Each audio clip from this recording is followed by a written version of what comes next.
আমাক ভাগৱতে সাৱধান কৰি দিছে যে কলি থকা স্থানত যদি কোনোবাই প্ৰশ্ৰয় দিয়ে তেওঁৰ ধ্বংস অনিবাৰ্য, তেওঁৰ অকাল মৃত্যু অনিবাৰ্য, তেওঁৰ হাহাকাৰ অনিবাৰ্য।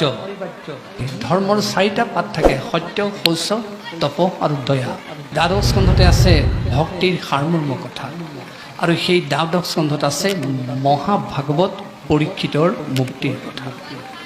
এইদৰে আমি দ্বাদশ স্কন্ধ ভাগৱতৰ এনে কাহিনীসমূহৰ যোগেদি মূল পৰিচয় লাভ কৰোঁ। এই দ্বাদশ স্কন্ধৰ ভিতৰত সোমাই থকা সেই কাহিনীবিলাকে আমাক কি শিক্ষা দিছে চাওক। সেই কথাখিনি ভিতৰলৈ আমি যাবলৈ বিচাৰিছোঁ। গোটেইখিনি কোৱাটো সম্ভৱ নহয়।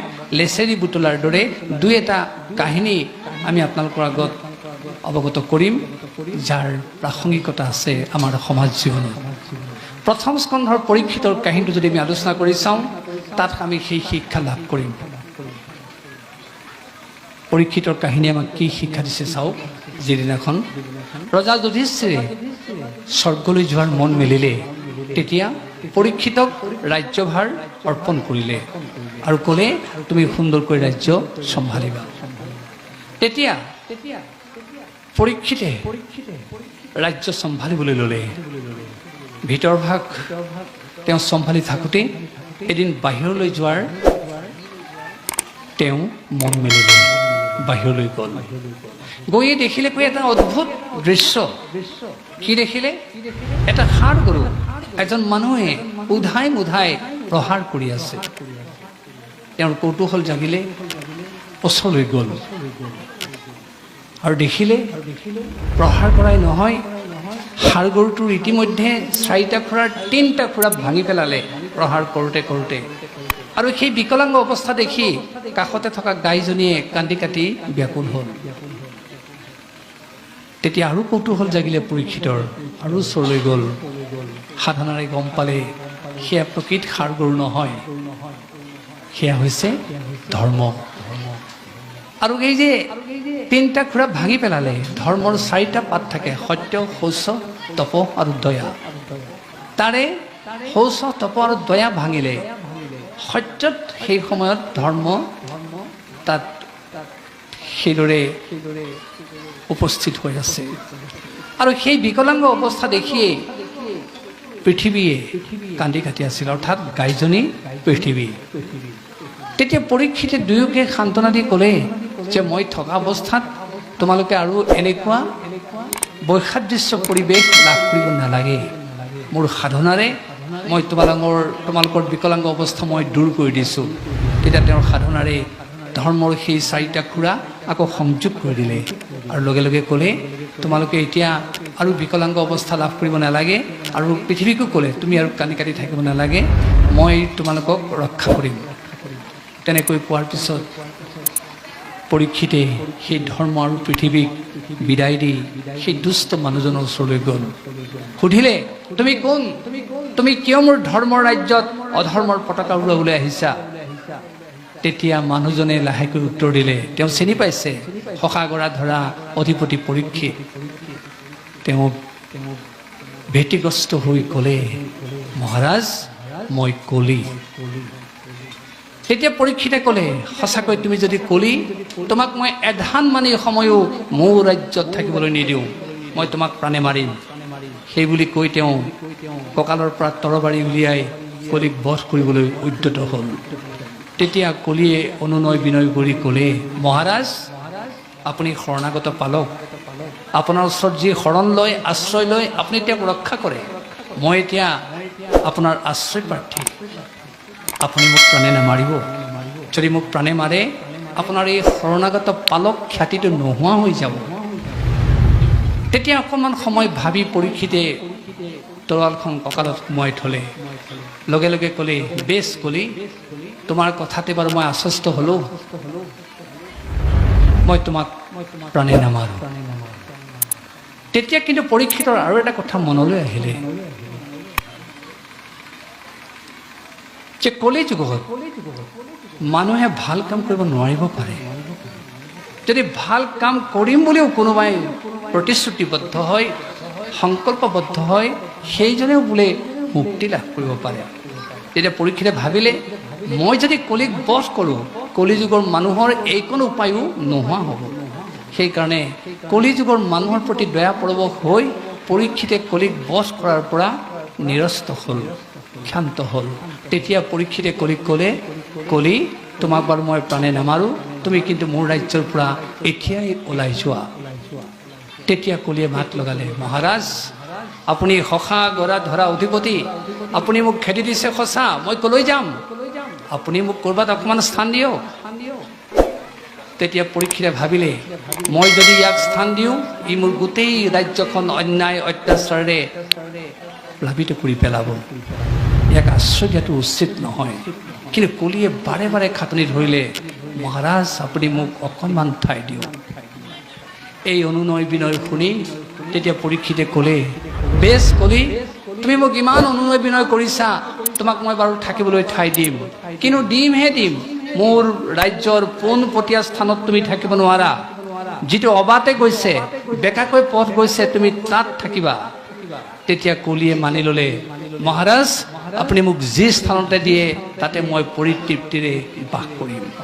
তেতিয়া পৰীক্ষিতে কলিক সম্বোধি ক'লে, বেছ কলি মই তোমাক তেতিয়াহ'লে প্ৰথম সেইখন স্থান দিছোঁ যিখন স্থানত সদায় মদ্যপান হৈ থাকে, যি মানুহে মদ্যপানক জীৱনৰ সৰ্বোচ্চ সামগ্ৰী বুলি গণ্য কৰে, তুমি তাত তৃপ্তিৰে বাস কৰিবা।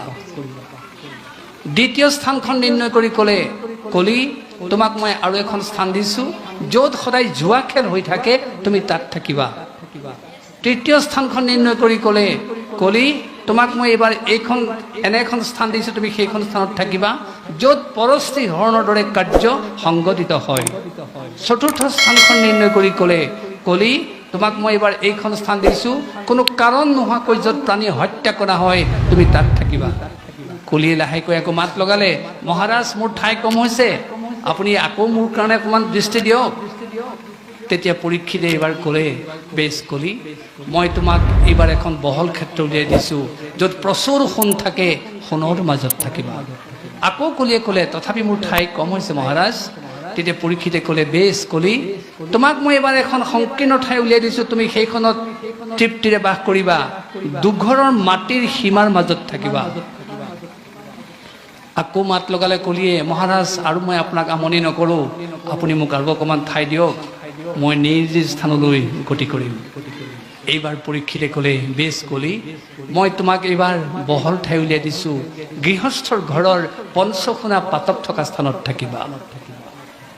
এইদৰে কলিক নিৰ্দেশ দিয়াৰ লগে লগে কলি সেই স্থানলৈ গতি কৰিবলৈ উদ্যত হ'ল। আৰু লগে লগে আমাক ভাগৱতে সাৱধান কৰি দিছে যে কলি থকা স্থানত যদি কোনোবাই প্ৰশ্ৰয় দিয়ে, তেওঁৰ ধ্বংস অনিবাৰ্য, তেওঁৰ অকাল মৃত্যু অনিবাৰ্য, তেওঁৰ হাহাকাৰ অনিবাৰ্য। তাৰ উদাহৰণ যদুবংশ। যদুবংশই অকালতে মৃত্যু বৰণ কৰিলে। কিহৰ কাৰণে? কলি থকা স্থানক প্ৰশ্ৰয় দিয়াৰ কাৰণে। যদুবংশই এনেদৰে মদিৰা পান কৰিলে, নিজৰ ভাই ভাতৃৰ মাজতে ইজনে সিজনক হানি খুচি হত্যা কৰিলে, তেওঁলোকে অকাল মৃত্যুক সাবটি ল'লে। কৃষ্ণৰ নিচিনাকৈ তেওঁলোকে পূৰ্ণ বয়স নেপালে। সেইটোৱে প্ৰমাণ কৰি দিছে যদুবংশই পূৰ্ণ বয়স পাব লাগিছিল, কিন্তু কলি থকা স্থানক প্ৰশ্ৰয় দিয়াৰ কাৰণে কৃষ্ণৰ বংশ হৈও যদুবংশই ৰক্ষা নেপালে। সেয়ে আমাকো সোঁৱৰাই দিছে, কোনোবা ধন টকা পইচাৰে আধ্যবন্ত হ'ব পাৰে, কোনোবাই উচ্চ বংশত জন্মগ্ৰহণ কৰিব পাৰে, যদি কলি থকা স্থানক প্ৰশ্ৰয় দিয়ে, যদুবংশৰ দৰে তেওঁলোকৰ দুৰ্দশা নামি আহিব, তেওঁলোকৰ অকাল মৃত্যু আহিব, আৰু ঘৰখনত হাহাকাৰ ধ্বনি উত্থাপিত হ'ব। সেয়ে সেই কথাই আমাক সাৱধান কৰি দিছে যে কলি থকা স্থানৰ প্ৰতি যাতে আমি লালায়িত নহওঁ। ঠিক সেইদৰে জুৱা খেলত কলি থাকে, তাৰ পৰিণতিটো ধ্বংস। তাৰ উদাহৰণ কুৰুবংশ। কুৰুকুল অকালতে নিৰ্মূল হ'ল কিহৰ কাৰণে? জুৱা খেল খেলাৰ কাৰণে। তেওঁলোকে যি পাণ্ডৱৰ সৈতে পাশা খেল খেলিছিল, তাত পণ ৰাখি খেল খেলাৰ কাৰণেই কুৰুকুল অকালতে নিৰ্মূল হ'ল। আৰু কেৱল নিৰ্মূল হোৱাই নহয়, এই জুৱা খেলত যি মগ্ন হয় তাৰ হিতাহিত জ্ঞান নোহোৱা হয়। তাৰ উদাহৰণ দ্ৰৌপদী বস্ত্ৰহৰণ। দুঃশাসন দুৰ্যোধন সকলো মিলি যেতিয়া দ্ৰৌপদীক টানি আনিছে, একবস্ত্ৰা ৰজস্বলা এগৰাকী নাৰীক গুৰু সমন্বিতে বহি থকা সমাজখনত তালৈ আনিব লাগে নে নালাগে? তেওঁলোকৰ সেইকণ বিচাৰো নোহোৱা হ'ল। কিহৰ কাৰণে? এই কলি থকা স্থানক প্ৰশ্ৰয় দিয়াৰ কাৰণে, পাশা খেলত পণ ৰাখি খেল খেলাৰ কাৰণে। সেই কথা আমাক মনত পেলাই দিছে। জোৱাৰীয়ে যেতিয়া খেল খেলে, নিজৰ ধৰ্মপত্নীৰ কাণৰ সোণকণো টানি আনিবলৈ কুণ্ঠাবোধ নকৰে, যাৰ পৰিণতিত ঘৰখনলৈ হাহাকাৰ ধ্বনি উত্থাপিত হয়, হাহাকাৰ নামি আহে।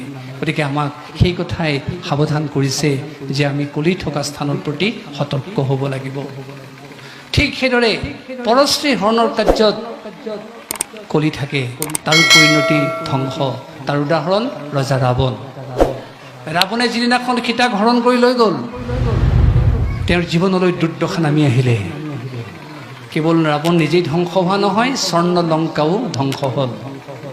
সেয়ে ৰামে যেতিয়া ৰাৱণক বধ কৰিছে, তেতিয়া তেওঁৰ ধৰ্মপত্নী মণ্ডোদৰীয়ে খেদ প্ৰকাশ কৰি, দুখ প্ৰকাশ কৰি কৈছে, পুৰা ইন্দ্ৰিয়ং জিত্তা জিত্বা ত্ৰিভুৱনং তয়া।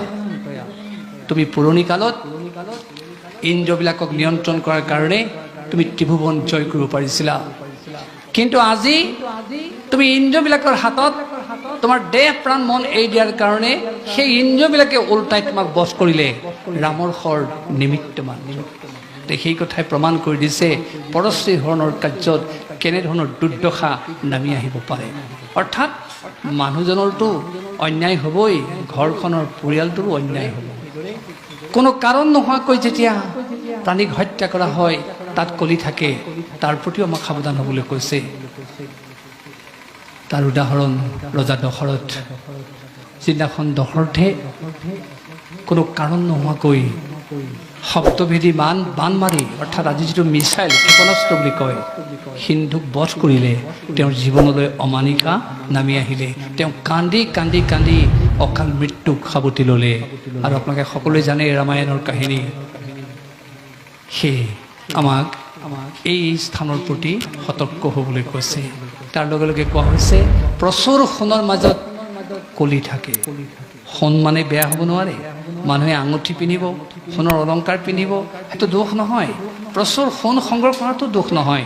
দোষ হ'ব তেতিয়া যেতিয়া প্ৰচুৰ সোণ সংগ্ৰহ কৰাৰ পিছতো সেই সোণ মানুহজনে এধান মানিও ভগৱন্তৰ চৰণত অৰ্পণ নকৰে, সেই সোণৰ মাজত কলি থাকিব বুলি কৈছে। সোণ জুইত পুৰিলেই শোধিত নহয়, ভগৱন্তৰ চৰণত অৰ্পণ কৰিলেহে সোণ শোধিত হ'ব পাৰে। আৰু সেই সোণ যদি ঘৰত কোনোবাই ব্যৱহাৰ কৰে, কেতিয়াও কলিয়ে তেওঁক স্পৰ্শ কৰিব নোৱাৰে। আনহাতে অকল নিজৰ মৈমত্ত ভাৱেৰে ভগৱন্তক পিঠি দি কেৱল সোণ তেওঁ প্ৰচুৰভাৱে সংগ্ৰহ কৰিব, তাতেই তেওঁ মত্ত হৈ থাকিব। তাত কলিয়ে বৰ পীড়া পাৰি বহিব, আৰু সেই কলিয়ে সেই ঘৰত স্পৰ্শ কৰিবই। সেইকাৰণে আমাক তাৰ প্ৰতি সতৰ্ক হ'বলৈ কৈছে। আমি যি সোণ সংগ্ৰহ কৰিম, যি সোণ ব্যৱহাৰ কৰিম, প্ৰথমতে ভগৱন্তৰ চৰণত অৰ্পণ কৰি ল'ম, তেতিয়া সোণ শোধিত হ'ব, আৰু সেই সোণে আমাক অপকাৰ কৰিব নোৱাৰে, কলি তাত বাস কৰিব নোৱাৰে। তাৰপিছত কোৱা হৈছে দুঘৰৰ মাটিৰ সীমাৰ মাজত কলি থাকে। এইটো কথা আপোনালোকক নতুনকৈ কোৱাৰ প্ৰয়োজন নাই। সামান্য অকণমান মাটিৰ সীমা, তাকে লৈ তুমুল কাজিয়া লাগে দুঘৰৰ। কুঠাৰখন আনিবলৈ কুণ্ঠাবোধ নকৰে। চাবলৈ গ'লে নিশকতীয়াডাল সীমা, কিন্তু সিয়ে এটা ভয়াৱহ কাৰ্যৰ সি সম্ভৱ কৰি তোলে। গতিকে আমাক সেইকাৰণে সেই সীমাটোৰ প্ৰতি সতৰ্ক হ'বলৈ কৈছে। যিহেতু নিশকতীয়া হ'লেও সেই দুঘৰৰ মাটিৰ সীমাৰ মাজত কলি থাকে। ঠিক সেইদৰে পঞ্চসোণা পাতকত কলি থাকে বুলি কৈছে, আমাক তাৰ প্ৰতিও সতৰ্ক হ'বলৈ কৈছে। এই পঞ্চসোণা পাতক কি? চুল্লি, কুন্দনী, পেশনী, মাৰ্জনী, উদক কুম্ভ। ঘৰত জ্বলি উঠা যিটো চৌকা, তাক চুল্লি বুলি কোৱা হৈছে। যিটো খুন্দোৱা কাৰ্য, আগৰ ঢেঁকীশাল, আজিকালি তাৰ ঠাইত গ্ৰাইণ্ডাৰ মেচিন আহিছে, সেইটো কুন্দনী বুলি কোৱা হৈছে। তাৰপিছত পেশনী, আগৰ মা ডালা জাতখন তাৰ ঠাইত এতিয়া গ্ৰাইণ্ডাৰ মেচিনে সেই ঠাই দখল কৰিছে। তাৰপিছত মাৰ্জনী বাহনী সূতা জাৰুৰে যেতিয়া ঠাই সাৰিব পৰিষ্কাৰ কৰিব তাক মাৰ্জনী বুলি কোৱা হৈছে। আৰু উদক কুম্ভ যিটো পানী উতলি থকা পাত্ৰ, এই 5টা স্থান গৃহী লোকে কেতিয়াও ত্যাগ কৰিব নোৱাৰে। অথচ তাক ব্যৱহাৰ কৰোঁতে তেওঁলোকৰ জ্ঞাতে অজ্ঞাতে বিভিন্ন কীট পতংগ সেই স্থানত যায় আৰু যোৱাৰ কাৰণে তাৰ পাতক গৃহীৰ ঘৰলৈ সোমাই আহে। সেইকাৰণে ইয়াক কোৱা হৈছে পঞ্চকোণা পাতক। অৰ্থাৎ চৌকাত কীট পতংগ যাব পাৰে, পানী উতলি থকা পাত্ৰটোত কীট পতংগ যাব পাৰে, পেখনিত পিছা কাৰ্যত যাব পাৰে, কুণ্ডনীত খুন্দোৱা কাৰ্যত যাব পাৰে, মাৰ্জনী ঠাই সৰা কাৰ্যতো যাব পাৰে। সেই পাপ আকৌ কোৱা হৈছে গৃহীৰ ঘৰলৈ সোমাই আহে। কিন্তু তাৰ পৰা নিবৃত্তি পাবৰ কাৰণে উপায় দিয়া হৈছে। কি উপায়? পঞ্চযজ্ঞত যেতিয়া গৃহী লোক তাত নিবিষ্ট হৈ পৰিব, নিশ্চিতভাৱে সেই মহাপাতকৰ পৰা অৰ্থাৎ পঞ্চকোণা পাতকৰ পৰা গৃহী লোকসকল ৰক্ষা পাব। এই পঞ্চযজ্ঞ কি? ব্ৰহ্মযজ্ঞ, পিতৃযজ্ঞ, দেৱযজ্ঞ, ভূতযজ্ঞ, মনুষ্যযজ্ঞ। এই যে আজি ভাগৱত শ্ৰৱণ কীৰ্তন হ'ব, এয়া ব্ৰহ্মযজ্ঞ। অধ্যয়ন অধ্যাপন কৰা কাৰ্যক ব্ৰহ্মযজ্ঞ বুলি কোৱা হৈছে। পিতৃৰ উদ্দেশ্যে যে তৰ্পণ কৰিব, শ্ৰাদ্ধাদি কৰিব, সেয়া পিতৃযজ্ঞ। দেৱতাৰ কাৰণে যে হোম কৰিব, সেয়া দেৱযজ্ঞ। ভূত মানে প্ৰাণী, বিভিন্ন ঘৰচীয়া প্ৰাণীক যেতিয়া আহাৰ যোগান ধৰিব, সেয়া ভূতযজ্ঞ। আৰু সাক্ষাৎ দামোদৰ বুলি ভাবি সমস্ত অতিথি গৃহলৈ অহাৰ লগে লগে যেতিয়া শুশ্ৰূষা কৰিব, এয়া হ'ব নৃযজ্ঞ, মনুষ্যযজ্ঞ। যি গৃহী লোকে এই পঞ্চযজ্ঞত ব্ৰতী হ'ব, পঞ্চকোণা পাতকৰ পৰা পৰিত্ৰাণ পাব। কিন্তু যিসকলে এই পঞ্চযজ্ঞৰ এধান মানে কৰ্মটো নিজকে জড়িত নকৰে, পঞ্চকোণা পাতকৰ পৰাটো হাত নাসাৰেই আৰু তাত কলিয়ে স্থান লৈ ভালকৈ বহিব আৰু কলিয়ে তেতিয়া পৰিয়ালটোত দংশন আৰম্ভ কৰিব। গতিকে ইয়াৰ পৰা আমাক এই শিক্ষা দিয়া হৈছে পৰীক্ষিতৰ কাহিনীটোৰ যোগেদি যে আমি কলি থকা স্থানখিনিৰ প্ৰতি সাৱধান হ'ব লাগিব। কলিয়ে যেতিয়া সোণত থিতাপি লৈছিল, অৰ্থাৎ পৰীক্ষিতে তেওঁক স্থান দিছিল, সেই তেনে এটা ভুল পৰীক্ষিতে কৰি পেলোৱাৰ কাৰণে তেওঁৰো তেনেকুৱা এটা অৱস্থাৰ সৃষ্টি হ'ল।